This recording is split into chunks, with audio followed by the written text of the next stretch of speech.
Fala galera, beleza? Meu nome é Jonathan, professor de Geografia aqui do canal Geografia Ensinar e Aprender.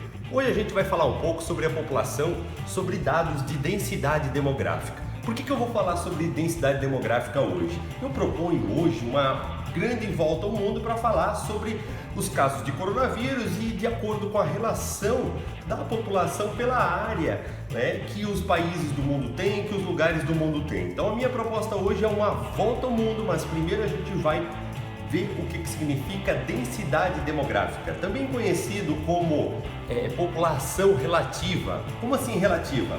O que é densidade demográfica ou população relativa? É a relação da população com a área, É uma relação entre a população absoluta, que é o total de habitantes de um lugar, com a área que reside naquele lugar. Se você tiver uma grande população, como é o caso da China, por exemplo, você tem um país muito populoso. Mas pode ser que a China não seja mais povoada, por exemplo, do que a Itália ou do que Mônaco, que seria um caso bem absurdo, de um lugar super pequeno com uma população que não é tão grande, de 40 mil pessoas, mas para aqueles 2 km², ela acaba sendo uma população relativamente muito elevada, tornando aquele lugar extremamente povoado. Então, para justificar algumas questões relacionadas com o coronavírus, é importante a gente conhecer a densidade demográfica dos lugares. Por quê? Porque a gente está observando que muitos lugares que morre bastante gente são lugares com altíssima densidade demográfica. É o caso do norte da Itália, é o caso de quase qualquer lugar da China, é o caso de Nova York, é o caso de São Paulo. Então eu quero falar de mais algumas particularidades aqui hoje com vocês com relação à densidade demográfica desses lugares e de alguns outros lugares. Vamos adiante. Aqui nós temos o mapa mundi, onde que mostra a relação de habitantes por quilômetro quadrado de acordo com os países. Então ela já serve como uma referência, até serve. Mas aqui a gente vai ter, por exemplo, a Índia aparece como alta densidade demográfica, até aparece. Mas pode ter alguns lugares do mundo que são muito pequenos e a gente nem consegue ver o nível de densidade que tenha, porque o país não chega a ter um volume grande de população em absoluto. Então ele acaba não aparecendo o suficiente no mapa para a gente conseguir entender se realmente essa relação é tão alta ali ou pode ter um outro lugar aí que a gente nem está conseguindo enxergar. Para conseguir entender melhor, a gente tem esse tipo de mapa. No lugar de colocar toda a relação de habitantes por quilômetro quadrado dentro do país, eu vou colocar por regiões, por cidades, por condados, seja lá qual for a regionalização que existe naquele lugar do mundo.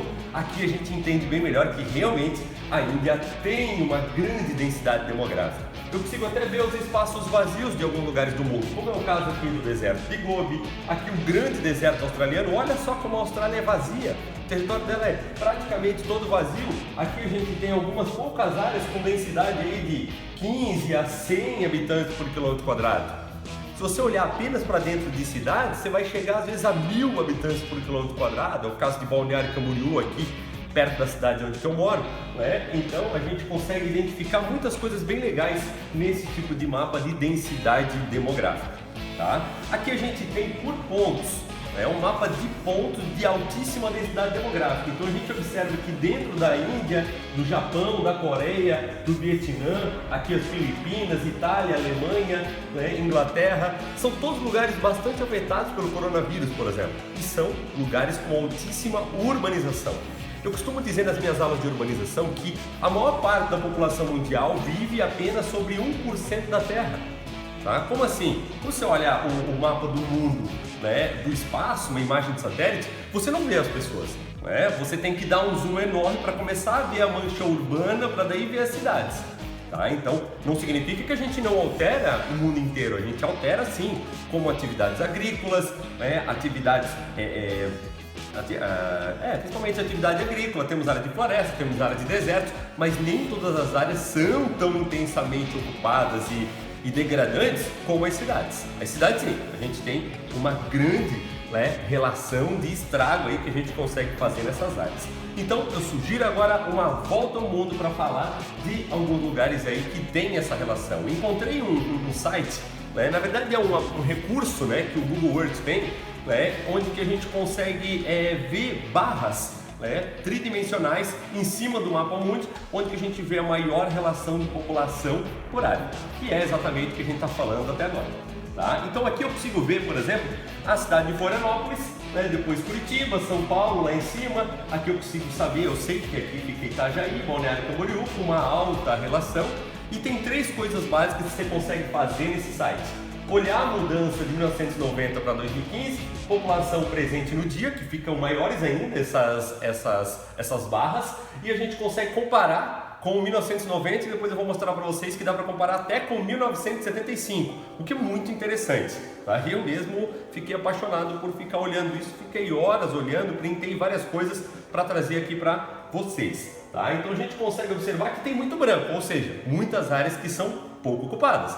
Predominantemente áreas rurais, tá? E a gente consegue ver nessa relação de mudança de 1990 a 2015, declínio de população em alguns lugares e crescimento, né, em outros lugares. Então a gente está vendo o crescimento nesse mapa aqui. Tá? A gente consegue observar que os pontinhos vermelhos estão principalmente no interior, que é onde a gente tem o predomínio da atividade agrícola, que foi fortemente mecanizado a partir da década de 1950 aqui no Brasil e acabou levando muitas pessoas para os grandes centros urbanos. Essa foto aqui é clássica de professor de geografia para falar sobre a desigualdade social na cidade de São Paulo. Aqui a favela de Paraisópolis e aqui o bairro do Morumbi.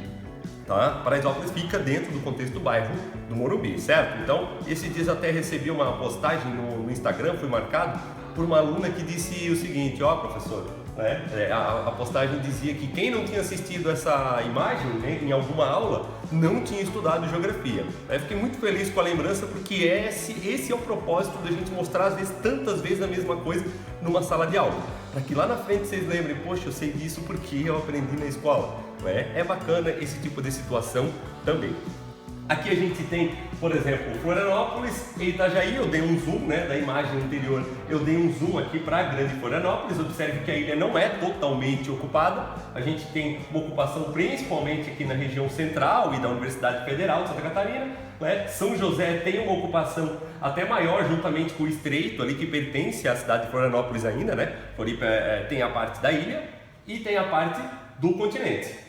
Aqui a gente consegue ver Brusque, Blumenau, Itajaí, Balneário está do ladinho ali também. Então a gente vê cidades bem importantes representadas. Mais um zoom ainda aqui em cima de Balneário Camboriú, a gente consegue ver uma intensa ocupação. E a gente sabe que tem a ver com a grande quantidade de prédios que existe na cidade de Balneário Camboriú, certo? Então, aqui eu peguei agora um panorama mais geral. Aqui eu tenho a cidade de São Paulo e do Rio de Janeiro. Observe que eu ainda estou olhando ali, ó, mostraram mudança de 1990 a 2015. Tá? Então a gente está vendo a mudança, principal aspecto que a gente está vendo nesses mapas aqui. Observe muitos pontos vermelhos espalhados pelo interior de Minas, pelo interior de São Paulo. Significa que a população dos anos 90 para 2015 ainda se intensificou nessas grandes cidades. O que é assustador, né? Porque a gente sabe o colapso que essas cidades já têm para atender as pessoas que já existiam nos anos 90. Tá? Então havia uma situação bem problemática. Aqui uma foto que eu coloquei para representar essa imensidão de prédios que tem na cidade de São Paulo. Né?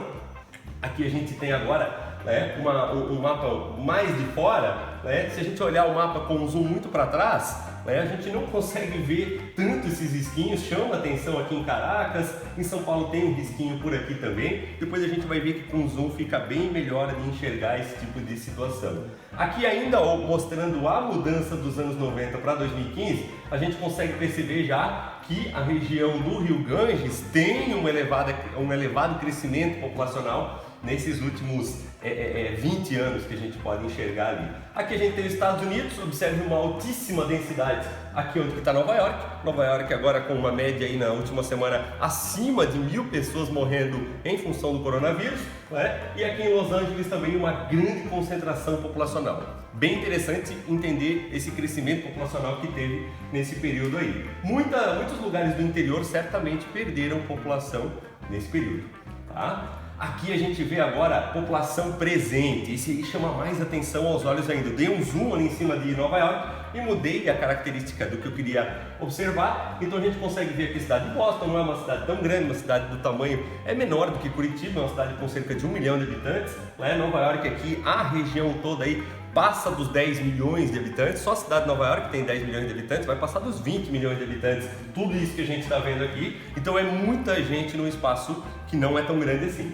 Tá? Filadélfia, dá para ver Toronto aqui, né? Também no Canadá, a gente está vendo de longe até, né? Então no caminho do São Lourenço lá, Ottawa, Montreal, descendo em direção ao nordeste, ao sudeste do Canadá, nordeste dos Estados Unidos, aqui a gente consegue ver a Europa, né? A gente está vendo Paris, a gente está vendo Milão, a gente está vendo aqui Marsella, Mônaco. Mônaco em termos de crescimento, não, aqui é população presente, mas claro, a barrinha vai ficar alta, mas é um lugar muito pequeno, né? E não tem tantos prédios, né? A gente costuma dizer que Mônaco é o país que tem a maior densidade demográfica. Mas lembrando que é porque tem um território muito pequenininho, né? Porque se tivesse prédio, como, sei lá, Hong Kong, depois a gente até vai ver ali, acho que vai aparecer Hong Kong, a intensidade acaba sendo muito maior na medida que o lugar tem prédios, certo? Aqui a gente consegue ver um pouco mais de longe, pegando uma outra abordagem aqui, ó, pegando a Espanha, Madrid, Barcelona. Observe que Madrid está mais espalhada a população do que a de Barcelona, está mais intensificada no centro da cidade a população de Barcelona do que em Madrid, ó. A barrinha é menor, tá? Então, e essas barras elas representam em geral quadras, né? Então, quadras, imagina uma quadra de uma cidade, certo? Paris também, uma população muito concentrada, muita quantidade de prédios, né? Não a parte histórica, ela tem prédios não muito altos, mas tem muito prédio alto na cidade de Paris. Observa lá ao fundo, né? Londres também, com uma intensa ocupação por todo o sul da ilha, né? Isso é assustador, está morrendo um monte de gente lá também agora. Aqui a gente já está no Sudeste Asiático, ó, e aqui aparece o caminho do Ganges no norte da Índia. Absurdo, né, cara? O que a gente estava olhando aqui, ó, sem mudar o ponto de vista em termos de escala, é praticamente o mesmo. Eu tentei manter praticamente o mesmo, tá? Então aqui a gente consegue ver a diferença que tem entre o padrão de ocupação europeu e a Índia. Detalhe, no caminho do Ganges a gente não tem uma infinidade de prédios. A gente tem muitos lugares que a densidade populacional é elevadíssima sem existência de prédios, que nem uma favela, né? Você não tem prédios com 20 andares numa favela, mas você tem uma grande quantidade de pessoas mesmo assim, certo? Então é absurdo. Observe aqui outro detalhe interessante, né? Na Indonésia a gente tem cerca de 260 milhões de habitantes e a maior parte da população fica na ilha de Java, né? É só essa ilha aqui, ela tem praticamente a população do Brasil. É uma das menores ilhas que a gente tem no território da Indonésia. Então é bem curioso o que acontece aqui. Aqui eu dei um zoom em cima da China, né? E a gente consegue ver aqui Wuhan. Wuhan é um dos lugares da China que tem uma elevadíssima densidade populacional. Tá? Então aqui a gente tem Hong Kong, absurda, né? Shenzhen, Nanquim, né? Vários lugares aqui. Observa Taiwan, eles ocupam muito mal o território, né? Às vezes é montanhoso, às vezes tem vulcão, né? Tem várias coisas que podem impedir a ocupação. Seul chama atenção aqui na Coreia do Sul também, Xangai, né? Pequim nem é tanto, ó, quando comparado com outros lugares da China que cresceram muito. Aí eu acho que eu não fiz um mapa de 90 para 2015 em cima da China, devia ter feito, tá? Fiz sim. Tá? Então a gente vê que o crescimento foi muito grande em cima de Hong Kong, Xangai, as zonas econômicas especiais. Então pessoas saíram do interior e foram para essas grandes cidades.